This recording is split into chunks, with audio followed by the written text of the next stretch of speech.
Barnaby the Bear was feeling particularly adventurous.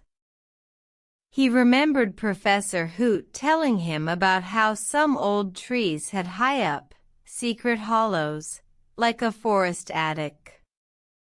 Today, he was determined to find another one.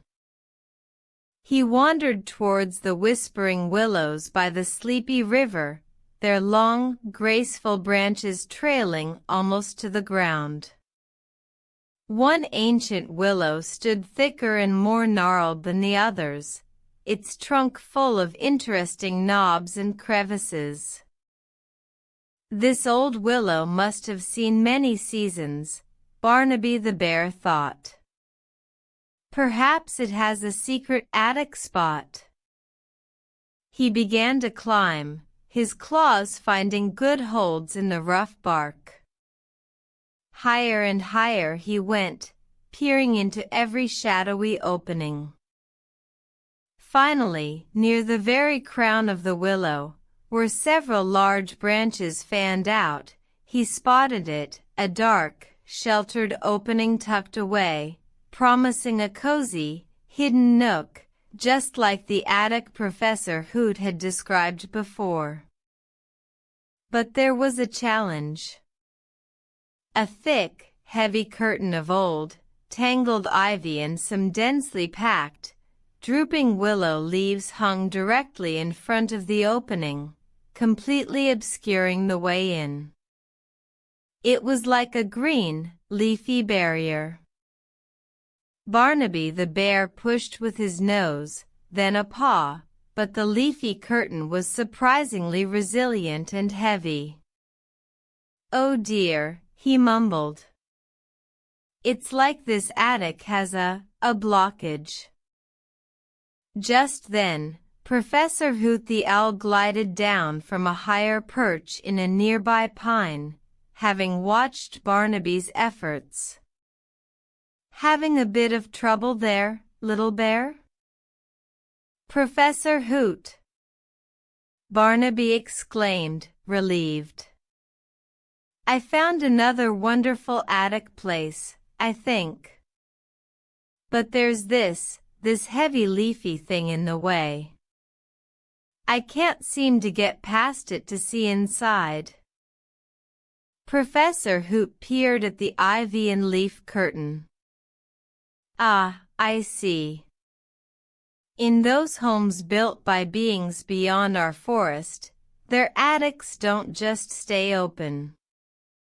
They have a special panel or a small entryway that they can open and close to get into their attic.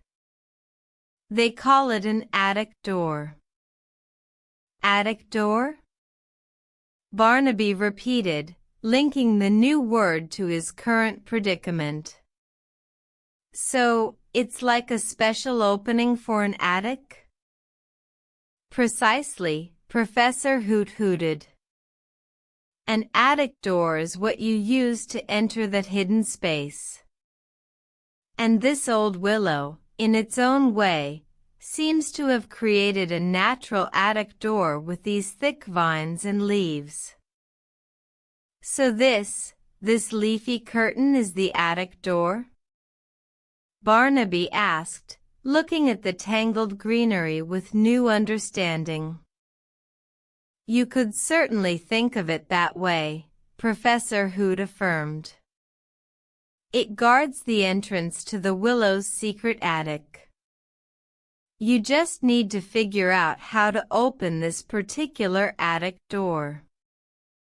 Barnaby the Bear looked more closely. He saw that one side of the ivy curtain was a little looser. He pushed his shoulder against it, nudging the leaves and vines aside with a bit more effort.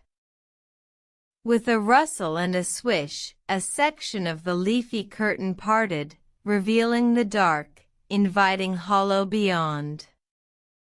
He had opened the willow's attic door.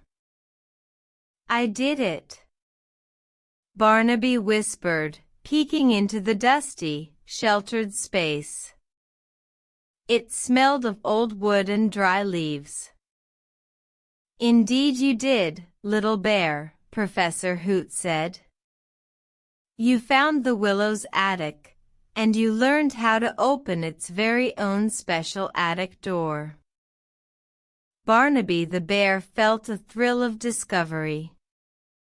It wasn't just finding the secret spot, but also figuring out the way in, the hidden attic door made of leaves and vines. He knew that from now on, he'd look for not just forest attics, but also their secret, natural attic doors.